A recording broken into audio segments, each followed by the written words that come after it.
The Duchess caught the king with her lady-in-waiting. Her vengeance shocked the kingdom. The mourning Duchess Eleonora discovered the truth. She was wearing her finest white dress and carrying a small bunch of lavender she had just cut from the garden herself. She had been smiling. She had been thinking about nothing more serious than whether to serve roasted pheasant or venison at the evening banquet. She was not prepared for what she was about to find. No woman ever really is, no matter how many times she has told herself she was ready. She had been married to King Aldrich for 22 years. 22 years of standing beside him at royal functions, smiling at foreign dignitaries, managing the household accounts with flawless precision, raising 2 children who bore his name and carried his blood, and never, not once, embarrassing him in public. She had sacrificed ambitions of her own. She had buried friendships that he found inconvenient. She had turned away a nobleman who had once genuinely loved her, because her duty to the crown came first. She had given everything a woman of her position could give, and she had done it with grace. She had not done it for love. She had known from the beginning that this marriage was a contract between powerful families, not a bond between 2 hearts. But she had respected it. She had honored it, and she had believed, perhaps naively, that he had done the same. King Aldrich was not a cruel man. That was the thing people always said about him, and it was true. He was charming when he wanted to be. He was generous with money and with praise. He told amusing stories at dinner and remembered the names of servants' children, which impressed visiting nobles enormously. He was not the kind of man who raised his voice or struck the table in anger. He simply was not present. He had never truly been present. Not for her, not for the children when they were small, not for anyone who required something more than admiration and ease. Eleonora had learned to live with this. She had built a life inside the palace that was full and meaningful on its own terms. She supervised the education of her children with extraordinary care. She read widely. She corresponded with scholars and philosophers, whose letters she kept in a locked box beneath her writing desk. She managed the estates with such skill that the royal income had increased significantly over 15 years, though Aldrich had never once asked her to explain how. He simply assumed it was happening, the way he assumed everything in the palace simply happened, as though invisible hands arranged the world around him without effort or intelligence. Eleonora did not resent him for this, exactly. She had simply stopped expecting anything more. And then Lady Margot arrived. She came recommended by the Queen Mother, which meant she came with a seal of approval that no one at court would dare question. She was 24 years old, with dark hair that caught the light and a smile that seemed to offer the person looking at it something they had not realized they wanted. She was clever in a very particular way, the kind of clever that hides itself, that presents as warmth and enthusiasm rather than calculation. She had good manners and asked thoughtful questions and laughed at the right moments. And within 3 weeks of her arrival, she had made herself essential. Eleonora trusted her. That was the part that would stay with her long after everything else had burned away. She had trusted Margot completely. She had talked to her in the evenings, over embroidery and candlelight. She had told her about the loneliness of royal life, about the distance between herself and Aldrich, about the particular grief of being powerful and invisible at the same time. She had believed that Margot understood her, that Margot was on her side, that Margot was perhaps the closest thing to a genuine friend she had found in 20 years inside these palace walls. She had been wrong about all of it. The court had begun to murmur in small ways. Eleonora heard the murmurs, because she always heard everything. A woman in her position could not afford deafness. She heard the way certain ladies-in-waiting went quiet when she entered a room. She noticed the slightly too careful way her chief steward avoided her eyes when she asked about the schedule for the Eastern Wing. She noticed that Margot had begun to find reasons to be unavailable during the hours when the king was also unavailable. She said nothing. She watched. She had grown up in a household where watching was a survival skill. Her father had been a powerful and volatile duke, and as a child she had learned that the person who observed quietly was always better positioned than the person who reacted loudly. Her mother had taught her this, in the patient, tired way that women in difficult households teach their daughters the things that will keep them safe. Eleonora had carried that lesson into her marriage, into her years at court, into every difficult situation she had faced. She watched. She waited. She thought before she spoke, and often decided not to speak at all. Now she watched more carefully than she had watched anything in her adult life. She started keeping a record. Not a diary, nothing so obvious or so vulnerable. A series of small notations in the margins of her household accounts. A private code that looked, to anyone who might glance at it, like inventory adjustments. Time and location. Gaps. Absences. She was not building a case yet. She was simply refusing to be blind any longer. The palace was a large building, with many wings and many corridors, and Eleonora had spent 22 years learning every corner of it. She knew which staircases the servants never used after dark. She knew which doors could be opened silently, and which ones creaked. She knew the pattern of the night watch, when the guards changed, which corridors were left unwatched between the second and third hour after midnight. This knowledge had come to her slowly, the way all knowledge about a home comes, through years of simply living inside it and paying attention. She also knew which rooms Aldrich visited when he wished to be alone, and she had always respected that privacy. She had never followed him or questioned him. She had trusted him with a trust that she now understood had not been deserved. The first real piece of evidence came not from something she saw, but from something she smelled. She was walking through the corridor outside the king's private study one afternoon when she caught a trace of the particular perfume that Margot wore. It was a distinctive scent, floral and heavy, something she had brought from her family's estate in the south. Eleonora recognized it, the way you recognize something that does not belong, the way you recognize a wrong note in a piece of music you know well. She stopped walking. She stood in the corridor for a moment. Then she moved on, and her face showed nothing to the two servants she passed, and she went directly to the garden and stood among the roses for 15 minutes before she trusted herself to go back inside. She did not cry. She had trained herself out of crying in public decades ago, and by now the training had worked its way so deeply into her that she was not sure she could cry even in private. What she felt instead was something colder and more specific.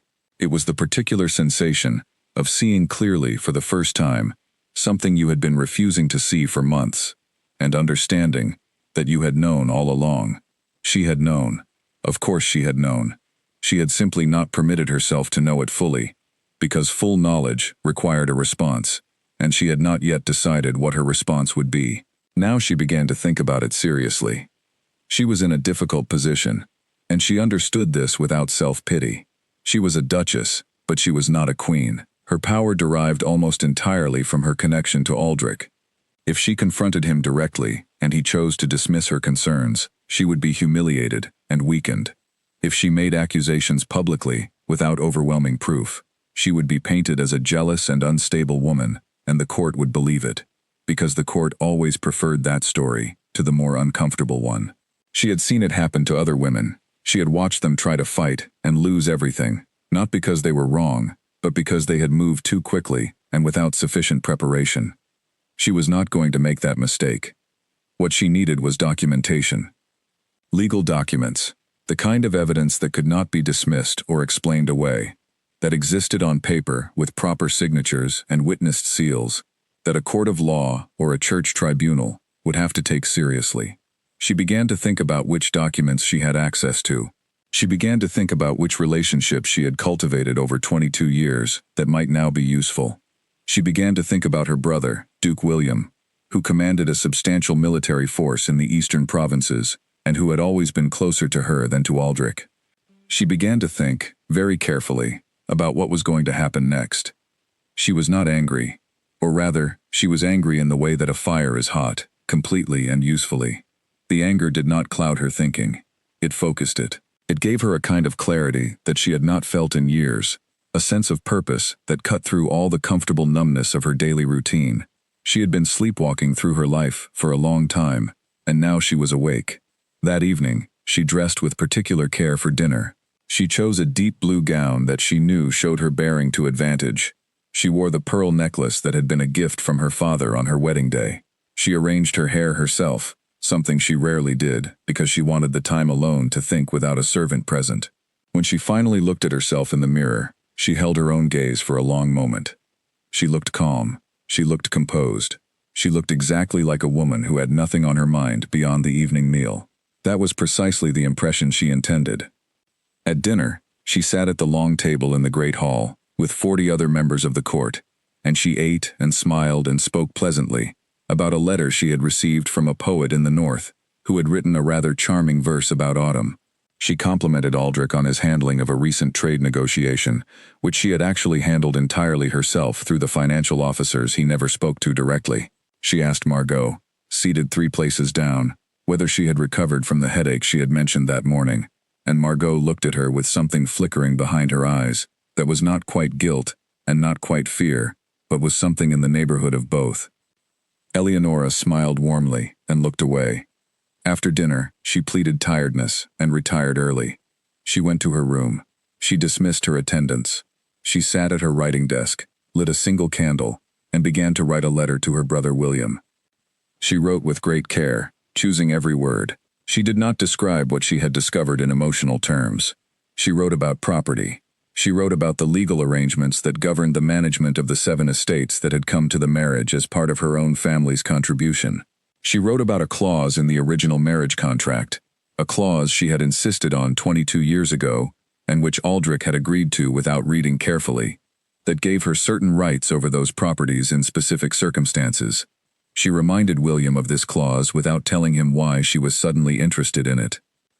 Then, she wrote a second letter, shorter, to a church official in the capital named Bishop Gareth, a man whose theological education she had quietly funded some 15 years ago, when he was still a young priest, struggling to establish himself. She had never asked anything of him in return. She had simply helped him because he seemed to her like a genuinely good man, who deserved the chance to develop his considerable mind. He had written to her every Christmas since then, and she had always written back. She considered him a friend. She sealed both letters herself. She addressed them herself. She sent them out that night with her own personal messenger, a man named Walter, who had served her family since before her marriage, and who was loyal to her, in the absolute and uncomplicated way that people are loyal when they have been treated well, for a very long time. Then she went to bed. She lay in the dark for an hour, listening to the palace settle around her, to the distant sounds of the night staff moving through the corridors, to the wind outside and the occasional sound of horses in the stable yard below. She thought about the 22 years she had spent in this building. She thought about the choices she had made, and the choices that had been made for her. She thought about what she was willing to lose, and what she was not. She was willing to lose a great deal. She had long since made her peace with that. She was not willing to lose herself. That, she had decided, was the one thing she was going to hold on to, whatever it cost. She was not frightened. She was ready. She closed her eyes and slept better than she had in months, while the palace moved quietly around her, and the candle on her writing desk burned down to nothing in the dark. Somewhere in the east wing, a door opened and closed. Eleonora heard it even in her sleep. She heard everything. When dawn came through the window of her bedroom, and the first birds began to call from the garden below, she was already awake and sitting at her desk again, reading back through everything she had written the night before, checking it the way she checked all important documents, slowly and twice, for anything she might have missed. She had missed nothing. She never did. The palace was beginning to stir around her, fires being lit in the kitchen, the clatter of the morning preparations beginning, and somewhere down the corridor, a maid was humming quietly to herself as she carried linens from one room to another. Life was continuing exactly as it always had, utterly ordinary from the outside, utterly changed underneath. Eleonora set down her pen. She folded her hands on the desk in front of her. She looked at the window where the morning light was turning from gray to pale gold. She thought about Margot, who was probably sleeping peacefully 3 corridors away, entirely unaware that everything had already begun to shift. She thought about Aldrich, who had never in 22 years understood the extent of what she was capable of, because she had never needed to show him. She thought about the long months ahead, about the careful, patient work that was going to be required, about the dozens of small decisions and quiet conversations and precisely timed actions that would need to happen in exactly the right order. She was not worried. She had planned larger things than this. She stood up from the desk and went to the window and looked out at the garden below, where the lavender she had planted herself 10 years ago was blooming in the early morning light, silver and purple and completely still. She took a breath. And then Duchess Eleonora, wife of King Aldrich, mother of 2 heirs, manager of 7 estates, patron of scholars and bishops and poets and musicians. A woman who had spent 22 years giving everything she had to a life she had not entirely chosen, turned away from the window and went to face her day. She was not the same woman who had walked into that corridor with a bunch of lavender and a smile. She never would be again.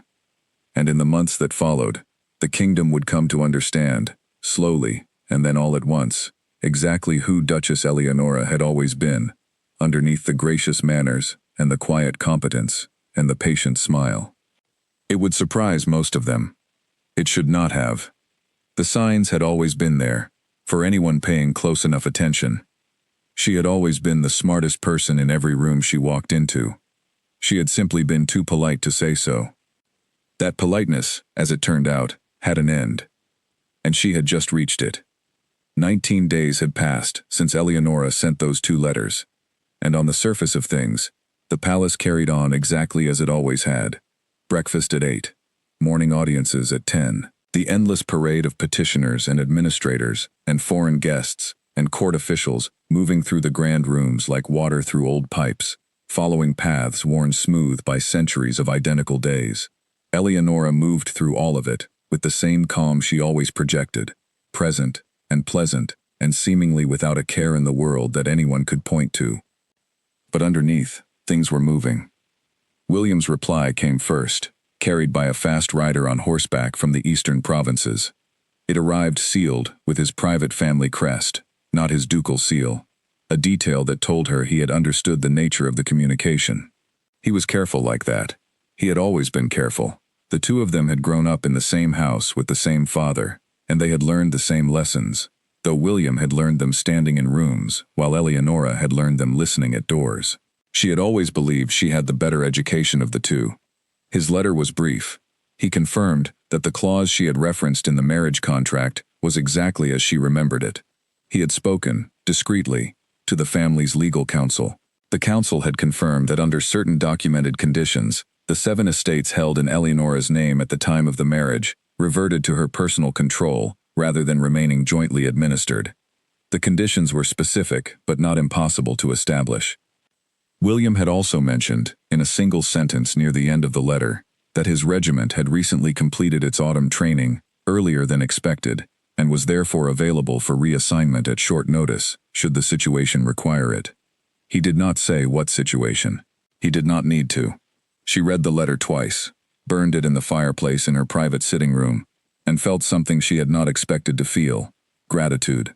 Not the polite, formal gratitude of court life, but the real kind. The kind that comes from understanding that someone truly has your back. William had not asked her what was happening. He had not offered advice, or warned her to be careful, or suggested she speak to Aldrich first. He had simply told her what she needed to know, and made himself available. That was what a brother was supposed to be. She had been very fortunate in her brother. Less fortunate, she sometimes thought, in almost everything else. Bishop Gareth's reply took another 4 days, and arrived in a heavier envelope, the kind she associated with him, because Gareth had never quite managed to be brief. He wrote the way he thought, fully and at length, following every idea to its conclusion, and then circling back, to make sure he had not missed anything. It had driven her mildly mad when she was younger. Now she found it almost comforting. There was something restful about a man who said exactly what he meant, and meant exactly what he said. He confirmed what she had suspected. There was a procedural process available through the church, one that had been used historically, in cases where the moral conduct of members of a royal household came into question. It was an inquiry, formal and quiet, conducted at the bishop's own discretion, the conclusions of which were sealed, until and unless the bishop chose to make them available. The inquiry itself, once initiated, could not be stopped by any civil authority. It was entirely within the church's own jurisdiction. Gareth had not asked her why she was interested. He had not asked what she intended to do with this information. He had simply explained the process in clear and careful terms, and ended his letter with a note that he was, as always, at her service, in whatever capacity she might require. She wrote back to him the following morning. Her reply was 2 pages long, and ended with a specific and formal request. The inquiry began 8 days later. No one at court knew anything about it yet. Meanwhile, Eleonora had been doing other things. She had, over the course of the previous weeks, been conducting what appeared to be a thorough review of the household accounts. This was not unusual. She reviewed the accounts every autumn. Everyone knew this. The servants knew it, the stewards knew it. Aldrich certainly knew it, though he never paid any attention to it. She sat with the ledgers for hours each day, her head bent over the pages, making small notes in the margins in her careful handwriting, occasionally sending for this official or that clerk to clarify a particular entry. What she was actually doing was something considerably more deliberate. She was identifying every document in the royal household that carried her personal signature or bore her family's seal. She was distinguishing, very carefully, between documents that were jointly held and documents that were legally hers alone. She was building a clear and comprehensive picture of exactly what she owned, what she controlled, and what could be moved without requiring anyone else's permission or signature. The picture that emerged was more favorable than even she had expected.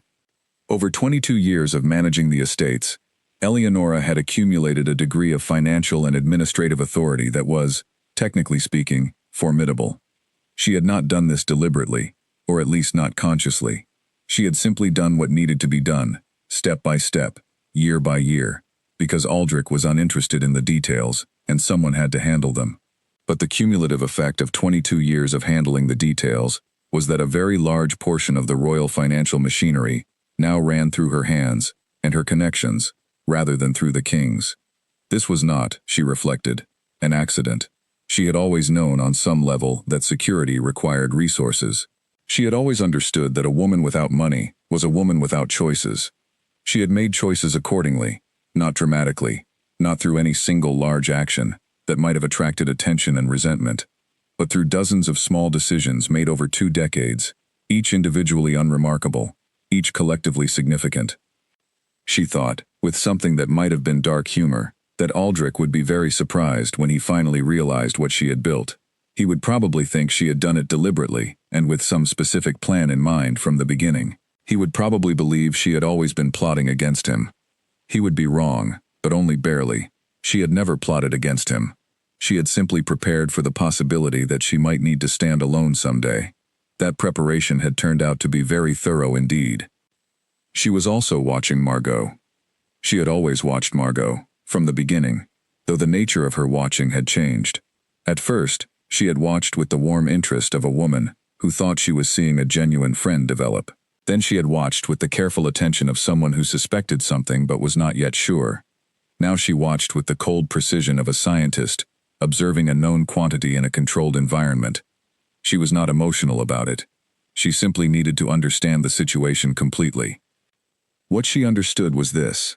Margot was not an impulsive woman acting on sentiment. She was not a young girl swept off her feet by a king's attention.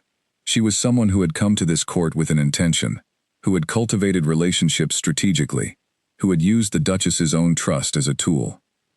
Every conversation they had shared over embroidery in the evenings had been data collection for Margot, information about the Duchess's life and habits and feelings that could be used to understand the king better, to know where the gaps were, to know how to fill them. This was, from a purely professional standpoint, impressive. Eleonora could acknowledge that, the way you can acknowledge the quality of an enemy's strategy without admiring the enemy herself. What it meant, practically, was that Margot had been gathering information about her for months. She probably knew a great deal about Eleonora's habits, her relationships, her resources. She might have passed some of that information to Aldrich. She might have used it to advise him, to help him manage Eleonora, to keep the Duchess comfortable and unaware for as long as possible. Eleonora considered this for a while. Then she decided that it did not matter. The information Margot had gathered was old information now, a portrait of a woman who no longer quite existed. The woman Margot thought she understood was the woman who had confided in her during those candlelit evenings, the woman who had believed in Margot's friendship, the woman who had been lonely and somewhat defeated by life and glad of someone to talk to. That woman was gone. What Margot did not know, what she could not have gathered from all those careful evenings, was what Eleonora looked like when she was not defeated. She was about to find out. There was one other thing that Eleonora did during those 19 days that was perhaps the most important of all, and it was also the thing that required the most care and the greatest patience. She rebuilt, very quietly, her relationships within the court itself. She had always been respected at court. That was not the same as being liked, and it was not the same as having allies. Respect in a royal court is a cool thing, maintained at a certain distance, extended in proportion to perceived power. She had always been respected because she was competent and well-connected, and managed the estates effectively. But she had not invested heavily in the kind of close personal loyalty that she now understood she needed. She began to do so. She did it slowly, and without drama. She invited certain ladies-in-waiting to walk with her in the gardens, and took genuine interest in their concerns. She arranged for a young nobleman, whose family was struggling financially, to be given a position in the estate administration, making an enemy of no one, and a friend of a family, who would remember the gesture for a generation. She paid a quiet visit to the head of the royal kitchens, a woman named Martha, who had worked in the palace for 30 years, and knew everything that happened below stairs, and spent an hour sitting in the kitchen drinking tea, and listening to Martha talk about her daughter's upcoming marriage. Martha, who had not been visited in the kitchen by a member of the royal family in living memory, was moved to the point of tears, and became, from that day forward, one of Eleanor's most devoted sources of information. She was not being cynical. She was being practical. There was a difference. She also did something that surprised the court considerably. She asked the palace's head of security, a serious man named Captain Edmund, to review and update the protocols for the private apartments in the East Wing.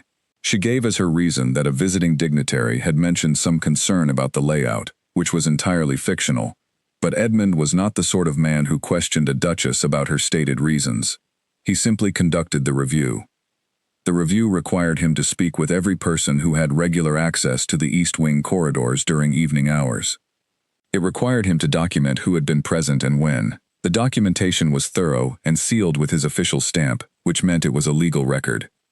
Eleanora requested a copy for her own files, which was within her rights as the person who had ordered the review. She filed it carefully with everything else. The file was growing. Meanwhile, Aldrich had noticed nothing.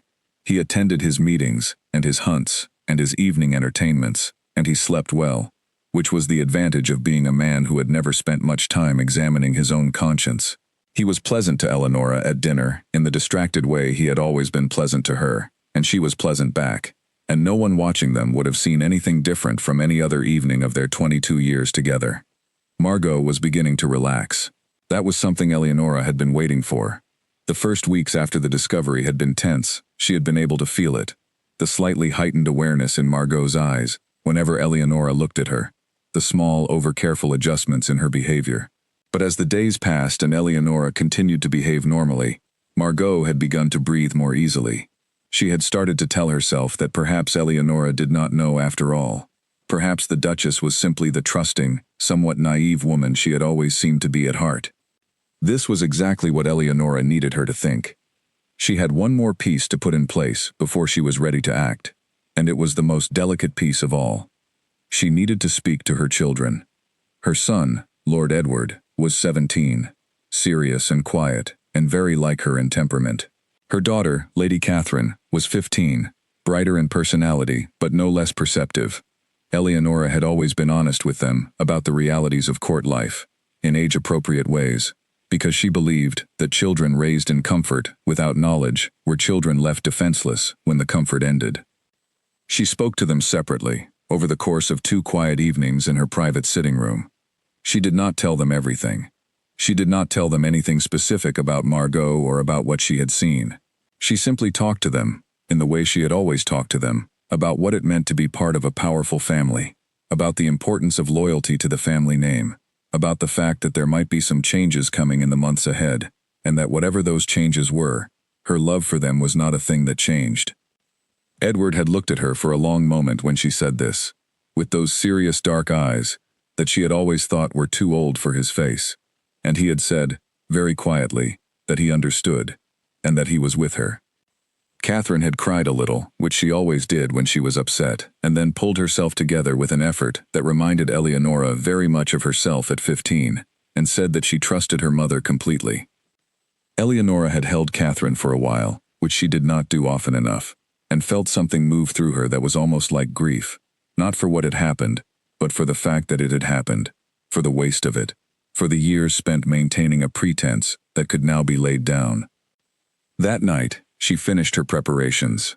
She wrote out in her own hand a formal legal document, assisted by her private legal counsel, a quiet man named Henry, who had handled her family's affairs for a decade, and whose discretion she trusted absolutely. The document was a preliminary declaration of her intent to exercise the property clause in the marriage contract. It did not need to be filed yet, but it needed to exist, witnessed and signed and sealed, so that when the time came it was ready. Henry signed it as witness. Second witness was provided by Walter, her messenger, who had not entirely understood the significance of what he was signing, but had signed it willingly, because Eleonora had asked him to. She thanked them both, and sent them away. She sat alone with the sealed document in her hands for a moment. Then she placed it in the locked box beneath her writing desk, alongside the letters from scholars she had corresponded with for years, alongside the private records she had been keeping for weeks, alongside the copy of Captain Edmund's security review. The box was getting full. Outside, the weather had turned cold. It was properly autumn now, the leaves coming down from the trees in the garden, the mornings arriving gray and quiet, the evenings dark early. Eleonora went to the window and looked out at the darkening sky, and thought about all the things she had been patient with for all these years, all the silence she had accepted, all the space she had made for a man who had never troubled himself to make space for her in return. She did not feel sorry for herself. She had moved beyond that. She felt something much simpler and much more powerful. She was ready. The hardest part, she had always known, was not the planning. The planning she could do with her eyes closed. The hardest part was the waiting, the days of performing normalcy while everything moved in the background, the strain of smiling at the dinner table and asking pleasant questions and behaving as though the world were exactly what it appeared to be. But the waiting was almost over. In 3 weeks, she would act. And by then, every piece would be in place. She turned away from the window and went to bed, and in the morning, she rose and went downstairs and smiled at everyone she met and said that the autumn had been particularly beautiful this year, hadn't it? And everyone agreed that yes, it had. And the clock continued to move, and Duchess Eleonora waited. The festival arrived the way all festivals at court arrived, with a week of preparation that consumed the palace from the kitchens to the throne room. Tables were covered in white linen. Musicians were brought in from 3 different provinces. The great hall was hung with garlands of dried flowers and silk ribbons in gold and deep red, and the cooks worked through the night for 2 days, running to prepare a feast that the court would be expected to consume with visible delight. The Festival of Saint Marguerite was one of the oldest celebrations in the royal calendar.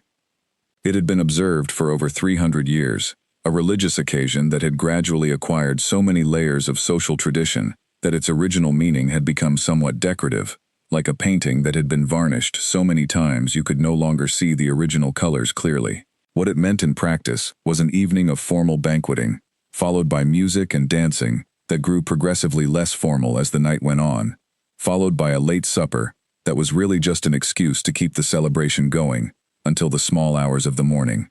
Everyone at court loved it, or rather, everyone performed the required enthusiasm for it, which in a royal court amounted to the same thing. Eleonora had observed 37 versions of this festival over the course of her marriage, and she had never particularly enjoyed any of them. She found large formal celebrations exhausting rather than pleasurable, all that sustained performance of gaiety in a room full of people who were simultaneously having a good time and monitoring each other's behavior. But she had always attended, always dressed magnificently, always smiled and danced and complimented the musicians, and stayed until the appropriate hour, because that was what was expected, and she had always done what was expected. This year was going to be different, though no one would have guessed it from watching her dress. She chose a gown of deep gold silk that she had not worn in 2 years. It had been made for the visit of a foreign ambassador, and had been so elaborate that she had afterward decided it was too much for ordinary occasions. Tonight she wore it deliberately. She had her hair dressed with small pearls woven through it, and wore her grandmother's ruby earrings, which had not come out of the jewel box in nearly 5 years. She looked, when she stood before the mirror, like a woman at the height of her presence, which was exactly what she intended.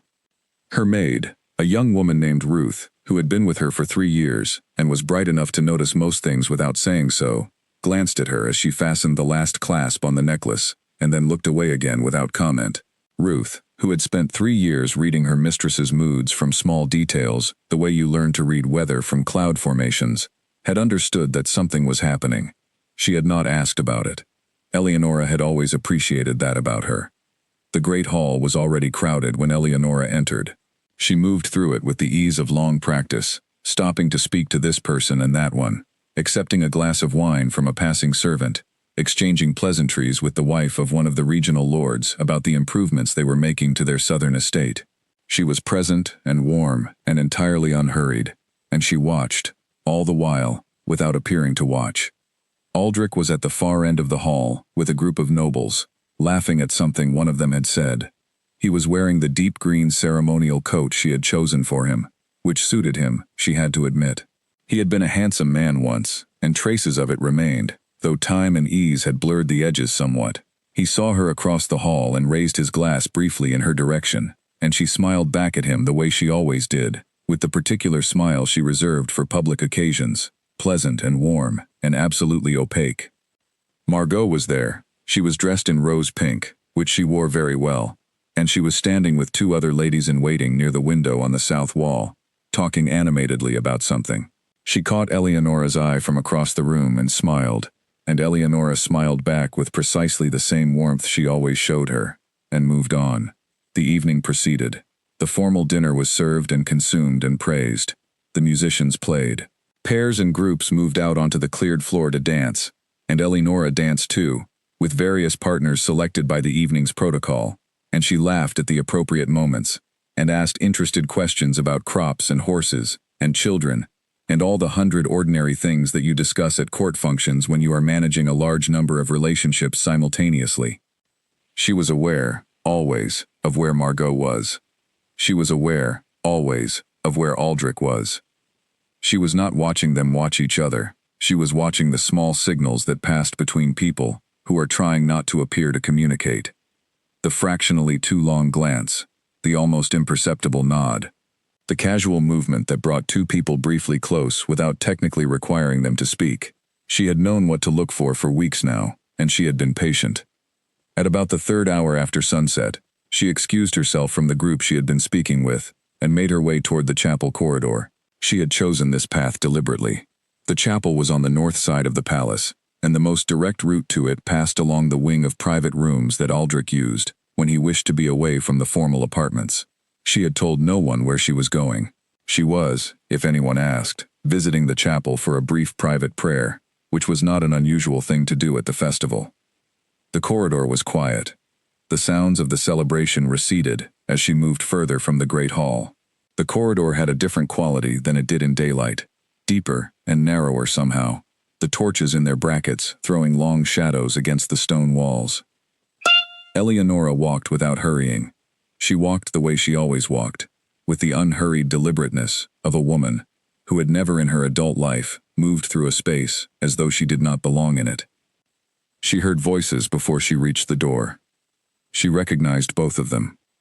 She stopped walking. She stood in the corridor, in the shadow between 2 torches, and she stood very still for a moment. Not because she was shocked. She had known what she would find, or something very like it. She had chosen this route partly in the hope of finding it, or finding something that would confirm what she already knew, in a form that was clear and unambiguous.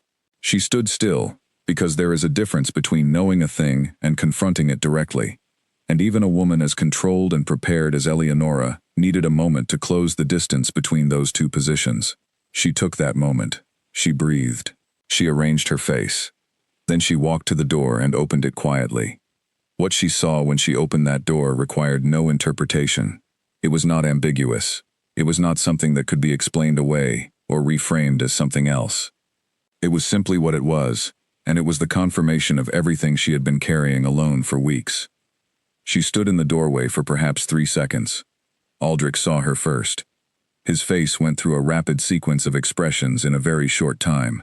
Margot, who had her back to the door, turned and saw her a moment later, and the color left her face so completely and so quickly that it was quite remarkable to observe. Eleonora looked at them both. She did not speak. She held what she saw for those 3 seconds, with a steadiness that cost her considerably, but showed nothing. Then she stepped back. She pulled the door closed, quietly, with the same care you would use to close a door in a room where someone was sleeping. She walked back down the corridor toward the great hall. Her footsteps did not change. Her pace did not change. She did not stop. She did not lean against the wall. She did not allow herself any of the visible reactions that were, somewhere beneath all of her training and control, pressing to be expressed.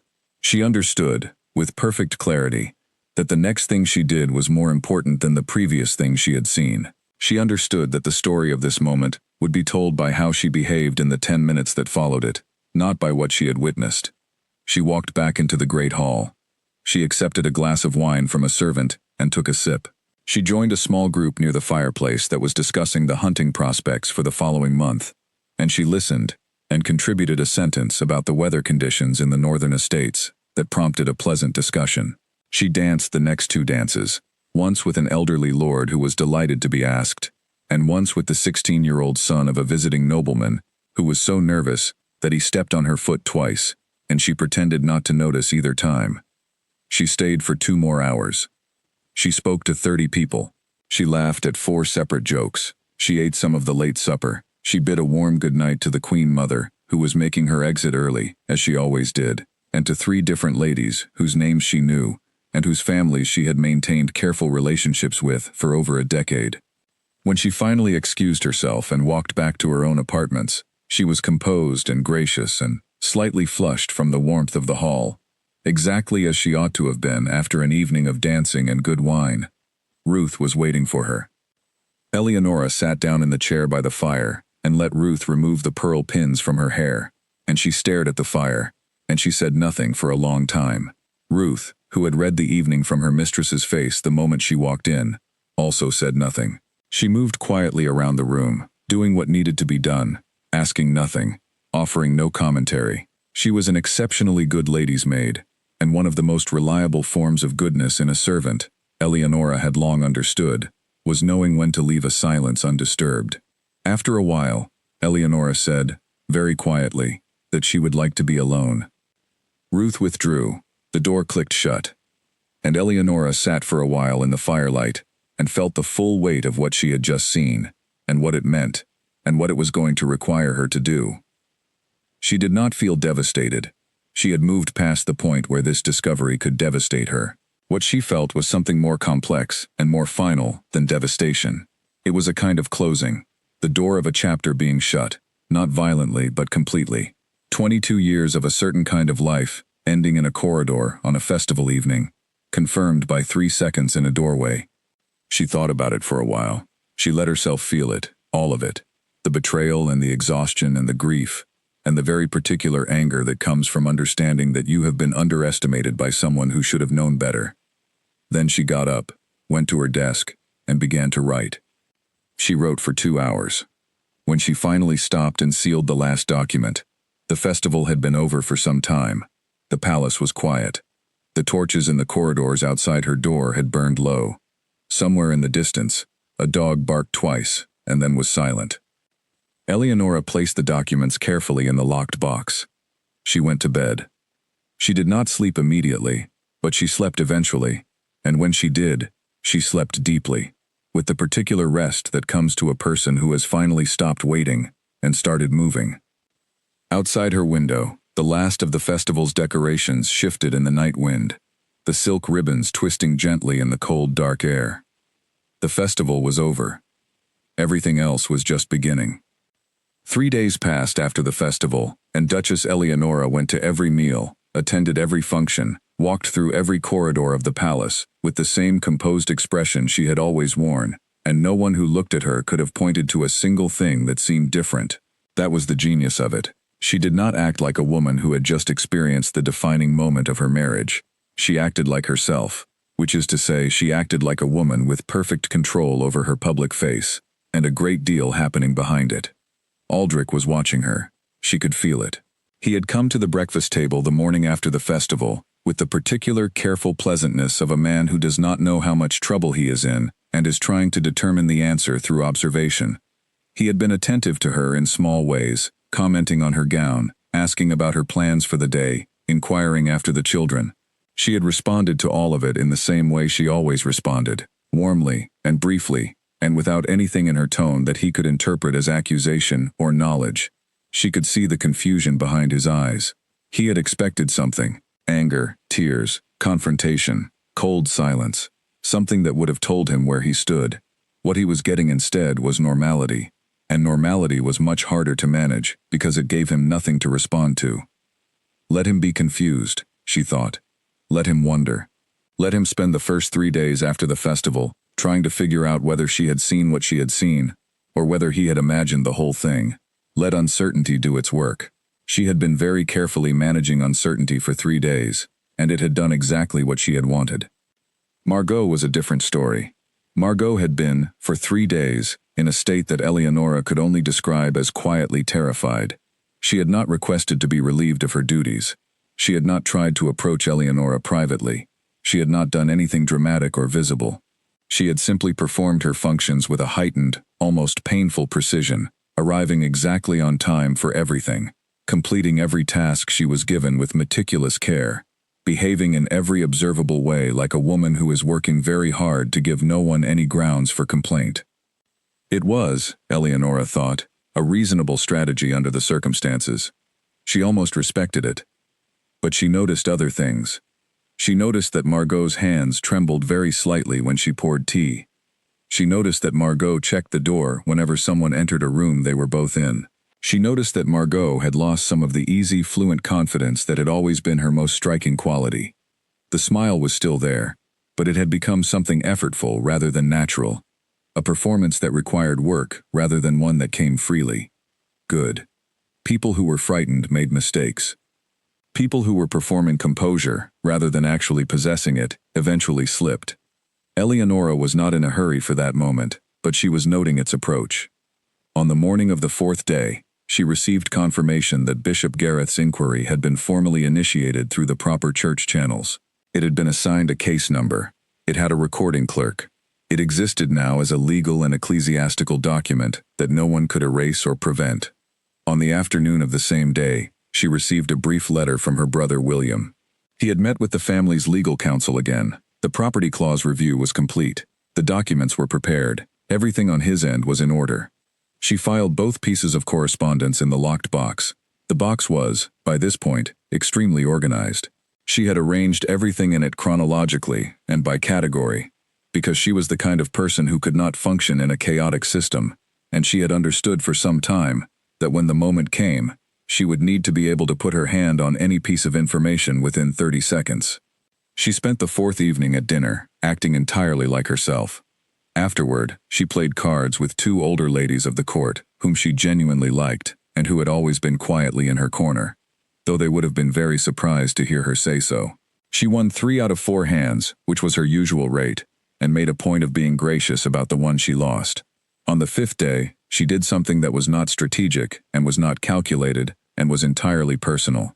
She went to the portrait gallery, which was a long room on the upper floor that almost no one visited except when there was a formal occasion requiring it, and she stood for a while in front of the portrait of herself that had been painted in the first year of her marriage.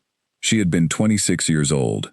The painter had caught something in her expression that she recognized even now, a quality of attention, the sense of a person who was waiting to understand something.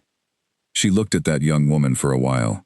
She thought about what that young woman had expected her life to be, and what it had turned out to be instead. She thought about the choices that young woman had made, the ones she had made freely, and the ones she had made because they were the only choices available. Then she turned away and walked back down the stairs. She had made peace with her past. What she was doing now was for her future. On the evening of the 6th day, she sent for Henry, her legal counsel. He came to her private sitting room at 8 o'clock, carrying a leather satchel that she recognized as the one he always brought when the business was serious. They sat across the table from each other, and she laid out the final sequence of actions she needed to take, and in what order, and on what timeline. And Henry listened, and made notes, and occasionally asked a clarifying question, and when she had finished, he sat back and looked at her with an expression she had not quite seen from him before. He said, carefully, that the plan was very thorough. She told him she was aware of that. He said that once the first step was taken publicly, there would be no quiet resolution. The matter would become a court matter in the formal sense, visible to everyone. She told him she understood that. He said that she had thought this through entirely, and he was there to serve whatever she decided. She thanked him and said yes, she had, and that this was what she had decided. He nodded, gathered his papers, and rose to leave. At the door he paused and said, without turning around fully, that in 30 years of legal practice, he had worked with many remarkable clients, and then he left, without finishing the sentence, which was, she thought, both very tactful and oddly comforting. On the 7th day, she composed the request. It was a formal document, a request for a private audience with the king, conducted under official court protocol, specifying that the matter to be discussed was of a ducal rather than personal nature. It was the kind of request that was perfectly within her legal right to make, and that Aldrich could not refuse without creating exactly the sort of precedent that royal courts were designed to prevent. He could not ignore it. He could not delay it indefinitely. He could redirect it to his legal officers, but they would simply schedule the audience, which amounted to the same thing. She sent it through official channels, signed with her ducal seal, witnessed by Walter, with a copy filed with the court recorder, as was proper procedure. She then sat at her desk and wrote 2 more letters, these ones to 2 specific noble families whose social position was such that what she was about to set in motion would matter to them directly. She did not tell them everything. She simply made certain quiet references and certain carefully worded observations that would cause both families to think very hard about their alliances in the coming months. She sealed these letters herself and sent them out with the evening messenger. Then she closed the locked box, placed it back in its position beneath her desk, and went to join the household for dinner as usual, where she sat at the table and discussed the first frost of the season, and whether the south-facing roses would need covering before the winter cold became serious, and she listened to other people's opinions on the matter, with every appearance of genuine interest. That night, she could not sleep for the first hour and a half. Not from fear. She wanted to be clear about this to herself. Not from regret or doubt. She was not afraid. She was not doubting herself. She simply had the restless, heightened energy of someone who was standing at the edge of something large, who has made all the preparations that can be made, and who now has to wait for the morning to arrive. She lay in the dark and went through every piece of her plan one more time, not looking for errors but simply reviewing it, the way you read a letter you have already decided to send, checking that it says exactly what you intend, that nothing has been left out, that the words are the right words and in the right order. They were. She was sure of it. She thought about Aldrich, sleeping somewhere else in the palace with no idea of what was arriving. She felt nothing particular about this. She did not feel triumphant. She did not feel guilty. She simply felt the clarity of a person who has made a necessary decision and is committed to it. She thought about Margot, who was also sleeping somewhere in the palace, and who had made very serious errors of calculation, and who would be facing the consequences of those errors very soon. She thought about her children, Edward with his careful dark eyes, and Catherine with her tears, that she always pushed through to arrive somewhere stronger. They were going to be fine. She had made sure of that, as much as a person could make sure of anything. She thought about her brother William, who had signed documents and moved his regiment and asked no questions. She thought about Bishop Gareth, who had been a good man for a long time, and who had finally been given the opportunity to be useful in a larger way. She thought about Ruth, who was asleep 3 rooms away, and who would dress her in the morning without asking unnecessary questions. She thought about Martha in the kitchen, who knew everything that happened below stairs, and who had drunk tea with her, and talked about her daughter's wedding, and who would, when the time came, be a quiet and reliable set of eyes. She thought about Henry, with his leather satchel, and his 30 years of practice, and his unfinished sentence. She thought about Walter, her messenger, who had served her family all his life, and would, she suspected, serve her family for the rest of it. She was not alone. That was the thing she had understood, in the course of these weeks of preparation, that she had perhaps not fully understood before. She had spent 22 years feeling isolated inside her marriage, inside the palace, inside the golden and uncomfortable life that had been arranged for her. She had felt that isolation so deeply that she had sometimes confused it with her natural condition, the way you can mistake a cage for a room if you live in it long enough. But she was not alone. She never had been. She had simply been looking in the wrong direction, looking for connection with Aldrich, who had never offered it, looking for friendship with Margot, who had not been what she seemed.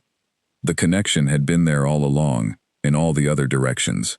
In William, in Gareth, in Henry and Walter and Ruth and Martha, and all the dozens of smaller loyalties she had built over 22 years of being the kind of person who noticed people, who remembered things, who paid attention, and treated everyone she met as though they mattered. They had mattered, they still did, and now they were going to matter in a different way. She finally slept, a few hours before dawn. When the morning came and Ruth knocked softly on the door, Eleonora was already sitting up. She had been awake for 20 minutes, watching the light change in the window and thinking about the festival that had been less than 2 weeks ago, about the moment in the corridor when she had stood in that doorway for 3 seconds that changed everything. She was grateful for those 3 seconds now. She had needed them. Ruth came in with hot tea and the morning dress, and they moved through the familiar routine of dressing and breakfasting and preparing for the day. And Eleonora was herself through all of it, calm and quiet and present. And she asked Ruth whether she had heard yet whether her nephew's new horse had arrived from the eastern farms, because she remembered Ruth mentioning it last week, and Ruth, who had not expected the question, looked a little startled and then smiled and said yes, it had arrived, and it was apparently extraordinary. Good, said Eleonora. She was glad to hear it. And that was the morning of the 8th day. And the audience with the king was scheduled for the following week. And the long patience was almost over. The audience was scheduled for a Tuesday morning, at 10 o'clock, in the room that the court used for formal administrative hearings. This was significant. Eleonora had specified the room deliberately when she made the request, and the choice had not been missed by the officials who processed the request and who were now, she was quite certain, very quietly wondering what on earth was happening. The administrative hearing room was not large. It was lined with dark wood paneling and had a long table at its center, and 2 chairs at the head of the table for the principal parties, and an area to the side for witnesses and counsel. It was the room where property disputes were formally heard, where contracts were reviewed and contested, where legal matters of the duchy were discussed and recorded. It was emphatically not a room where a husband and wife had a conversation. The fact that Eleonora had requested this room, rather than any number of more private spaces that would have been available, was itself a statement. It said that this was not a personal matter. It said that this was a ducal matter, with all the legal weight that implied. It said that she was arriving as a party, with legal standing, not as a wife with a grievance. Aldrich had received the formal notice of the audience request through his administrative secretary, which meant that by the time it reached him, it had already been officially logged, and was therefore part of the court record. He could not quietly cancel it or quietly redirect it. It existed.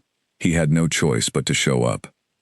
She had known, when she designed this approach, that the formality of it would unsettle him. Aldrich was a man who was comfortable with informality, with the personal, with the conversation over dinner, or the private word in the corridor. He was not comfortable with official processes. He found them tedious and slightly threatening, the way people who are accustomed to managing things through charm tend to find them threatening, because charm does not work on documents. She arrived at the hearing room at 9:55, accompanied by Henry on one side and Walter on the other. She was wearing gray, a choice that was deliberate, a color that said neither celebration nor mourning, that said simply business, that she was here to conduct business and nothing else.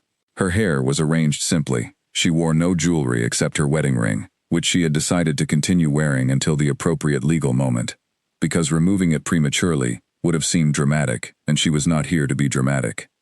She was here to be effective. Aldrich arrived at 3 minutes past 10, which was late enough to suggest he had considered whether to come at all, and had decided he had no real choice. He had brought his own secretary and one of his senior administrative advisors, a man named Lord Cecil, who was able and well-connected, and clearly had not been fully briefed on what was happening, because the confusion on his face when he saw the room and its occupants was genuine and not performed. Aldrich himself was harder to read. He had composed himself on the way here, she could see that. His face was settled into the particular pleasant firmness he used in situations where he needed to project authority, without knowing entirely what was being required of him. He sat down across from her at the long table. He looked at her. She looked back at him. There was a moment of silence. Then Eleonora placed a folder of documents on the table and opened it, and the audience began. She spoke first, which was her right as the party who had requested the meeting. She spoke clearly and without emotion, in the measured cadence of someone who has prepared what they are going to say, and is saying exactly that, without detours or improvisation. She referenced the marriage contract. She identified the clause. She explained, with full legal precision, the conditions under which that clause became operative. She then stated, formally and for the record, that those conditions had been met. She did not say how she knew. She did not need to. The clause specified the conditions in terms that were verifiable through evidence she had already prepared, and that Henry now placed, neatly organized, in front of Aldrich and his secretary. The evidence was thorough. It was the result of weeks of careful observation and documentation. It was, in its own way, a remarkable piece of work. Lord Cecil picked up the first document. His eyes moved across it. His expression changed in a way that told Eleonora everything she needed to know about how persuasive the documentation was. Aldrich did not pick up any documents. He looked at Eleonora. He looked at her for a long time, in a way he had not looked at her in years, with something like genuine attention. She met his gaze with the same steadiness she had brought to everything else. He said her name, just her name, quietly. She told him, equally quietly, that she would prefer they keep this to the matters at hand. He opened his mouth and then closed it again. Lord Cecil leaned toward him and spoke in a low voice. Aldrich listened. His jaw tightened. He looked back down at the table. What followed was not a shouting match, or a confrontation, or a dramatic scene. Eleonora had planned against all of those things, because she understood that drama gave the other party room to maneuver, room to play the injured or outraged person, room to draw attention away from the substance of the matter. She had planned for something far more controlled and far more devastating. She had planned for a formal hearing. And what a formal hearing did was strip away everything except the documents. You could not charm a document. You could not look hurt in response to a signed and witnessed legal record. You could not appeal to a piece of paper's emotions or suggest that a property clause was misunderstanding you. The documents said what they said. The terms were what they were. The evidence was what it was. Henry spoke next, walking through each document in sequence, explaining its legal significance, answering the questions that Lord Cecil asked, none of which had answers that helped Aldrich's position. The process took a little over an hour. It was quiet throughout, polite even. There was no raising of voices. There was nothing that anyone passing in the corridor could have identified as a crisis. Inside the room, the crisis was complete. By the end of the hour, it was clear to everyone present that Eleonora was not making a request. She was not asking Aldrich to reconsider, or to make promises, or to explain himself. She was not asking anything. She was informing him of her legal position and the actions she was prepared to take to enforce it. The documents she had presented were not bargaining tools, they were the terms. There was a pause after Henry finished speaking. Aldrich's secretary was writing very quickly. Lord Cecil was looking at the documents with the expression of a man working through a complex problem and not finding a solution. Aldrich himself was looking at his hands, which were flat on the table in front of him. Then he looked up at Eleonora. He asked, very quietly, if they could speak privately. She told him, equally quietly, that she did not think that would be productive at this stage. He was silent for a moment. Then he asked if there was anything she wanted to discuss before this proceeded further. She said that she had placed everything she wished to discuss in the documents Henry had provided, and that she was content to allow the legal process to move at whatever pace was appropriate. He asked if she intended to proceed regardless of his response. She said yes, she did. Another silence. Outside, somewhere distant in the palace, she could hear the ordinary sounds of the morning, footsteps in a corridor, a door opening and closing, the faint sound of voices from the courtyard below. Life continuing, entirely unaware of what was being decided in this particular room. Aldrich said, with a quiet that she had not often heard from him, that he had not expected this from her. She said, with an equal quiet, that she was aware of that. He looked at her for a moment longer, then he looked away. Lord Cecil made a careful and professional suggestion that both parties take a few days to review the documentation before any formal responses were filed. This was reasonable, and Eleonora agreed to it, because it cost her nothing, and gave the process the appearance of deliberation that courts generally preferred. The audience ended. Everyone rose. Documents were gathered and redistributed to the appropriate parties. The room was vacated in an orderly and relatively quiet way. In the corridor outside, Aldrich paused briefly, and for a moment, she thought he was going to say something to her directly, something outside the formality of the hearing. She kept her face entirely neutral. But he did not speak. He walked away down the corridor with Lord Cecil, and she watched him go, and she felt, looking at his retreating back, something that she had not expected to feel. Not triumph, not grief, something more like completion. The feeling of a very long story arriving at the chapter where things finally start to resolve. She turned to Henry. He was looking at her with that same expression he had shown her in her sitting room when she had laid out the full plan. The expression she had not quite been able to name.